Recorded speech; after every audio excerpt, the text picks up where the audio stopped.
বিরুদ্ধে চলে গেল। ওই যে কিছুক্ষণ আগে বললাম, সুদখোর, ঘুষখোর আর মদখোর সভাপতি খেপে গেছে।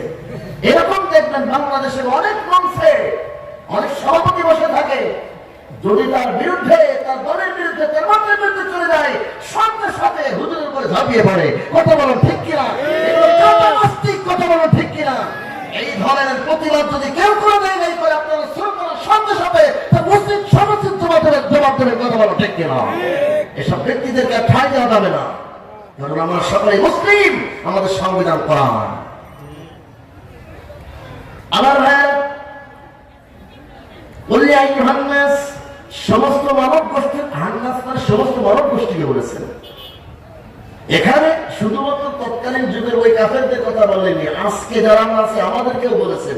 ওই একটা কথা যদি আমরা মেনে নিতে পারি, আল্লাহর নবী বললেন যদি মেনে নিতে পারো তাহলে গোটা বিশ্বের সুপার পাওয়ার হবে তোমরা। আজকে বর্তমান বিশ্বের সুপার পাওয়ার কারা? খ্রিস্টান। কথা বলেন, সেই কালেমা এখনো আছে কিনা? হ্যাঁ, সেই কালেমা এখনো আছে। কালেমা আমরা মৌখিক ভাবে পড়ি, কেমন পড়ি কি উদাহরণ দিয়ে আপনারা বুঝতে পারবেন আমরা কেমন পড়ি আর তারা কেমন পড়েছিল, কেমন দাওয়াত আল্লাহর নবী দিয়েছিলেন। যেমন একটি উদাহরণ দিলে আপনারা স্পষ্ট হবেন।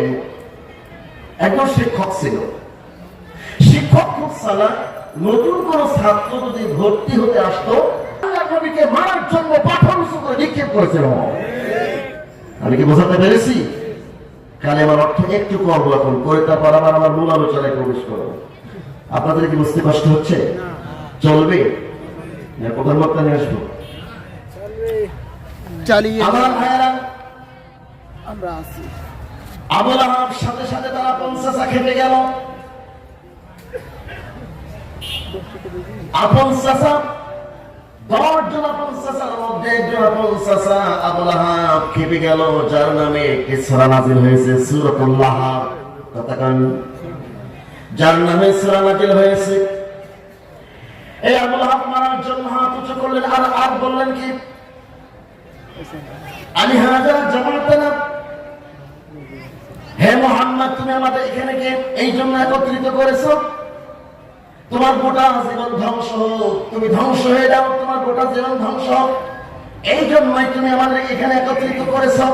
আবু লাহাব যে কথাটি বলেছিল সেই কথাই আল্লাহ রাব্বুল আলামিন কোরআনের মধ্যে কোট করে বলে দিয়েছেন, আজালাল আলিহাতা ইলাহান ওয়াহিদা ইন্না হাযা লাশাইউন উজাব। আল্লাহু আকবার। আল্লাহ পাক রব্বুল আলামিন, এটা হচ্ছে সূরা সাদের 5 নম্বর আয়াত। এখানে কি বললো? তার চাচা আবু লাহাব বলল কি, মুহাম্মদ সকল ইলাহগুলোকে বাদ দিয়ে এক ইলাহ কেন্দ্রিক করে ফেললো। তার মানে তাদের অনেক ইলাহ ছিল।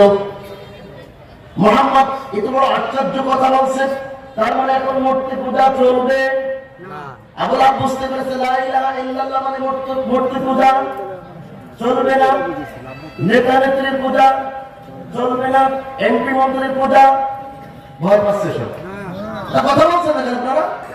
এমপি মন্ত্রীর পূজা, প্রধানমন্ত্রীর পূজা, বাপ ভাইয়ের পূজা, সমাজের পূজা, বাপ দাদার পূজা। আরে পূজা মানে অনুসরণ, অনুকরণ। সুদ ঘুষের পূজা, জিনা ব্যভিচারের পূজা, গান বাজনার পূজা। আপনাদের বোঝাতে পারছি না মনে আমি, এগুলো আপনারা উত্তর দিচ্ছেন না। আবু লাহাব বুঝতে পেরেছে এগুলি কোনো কিছু চলবে না, সব বাদ।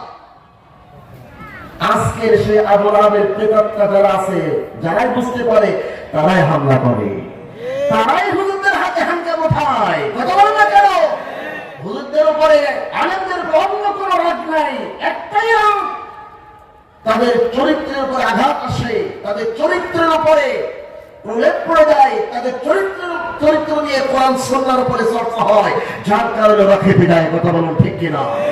তাদের সাথে জায়গা জমি সংক্রান্ত বিষয় কোনো জ্যামজাম নাই, রাজনৈতিক বিষয় কোনো জ্যামজাম নয়। জ্যামজাম একটাই, ওয়া নাকামু মিনহুম ইল্লা আইয়ুমিনু বিল্লাহিল আজিজিল হামিদ, যে এরা আল্লাহর কথা বলে, দ্বীনের কথা বলে, এরা ঈমান এনেছে, ঈমানের কথা বলেছে, এই জন্যই এদের এটাই অপরাধ। কথা বলুন ঠিক কিনা? আমরা বুঝতে পারলাম বুঝতে পেরে মুহাম্মদকে মারার জন্য হাত উঁচু করলো। মুহাম্মদ মনক্ষুণ্ণ হলো, মুহাম্মাদের পেছনে কেউ নাই। এই দ্বীনের দাওয়াত দিতে গিয়ে আপনার আমার পেছনে যদি কেউ না থাকে, আপনি আমি কি দ্বীনের দাওয়াত বন্ধ করব? হ্যাঁ, বন্ধ করব? পৃথিবীর ভিতরে একজন নবী ছিলেন, গোটা রাষ্ট্র একদিকে ছিল, আর একজন নবী একদিকে ছিল, তিনি হচ্ছেন ইব্রাহিম আলাইহিস সালাতু ওয়াস সালাম। 16 বছরের ইব্রাহিম, তার পিতাও তার বিরুদ্ধে গিয়েছিল, তার পিতাও তার বিরুদ্ধে। তার পিতা তাকে বলল, তোকে হত্যা করবো, তোকে মেরে ফেলবো।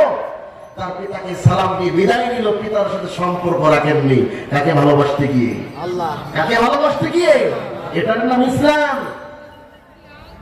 ইসলাম পরিপূর্ণ মানতে হলে, দ্বীনের দাওয়াত পরিপূর্ণ দিতে হলে, প্রয়োজনে বাড়ি ছাড়তে হবে, হিজরত করতে হবে, তাকে এলাকা ছাড়তে হবে, চাকরি চলে যাবে, তার বিরুদ্ধে সমালোচনা, বিরোধিতা, অনেক কিছু কুরুচিপূর্ণ কথা হবে।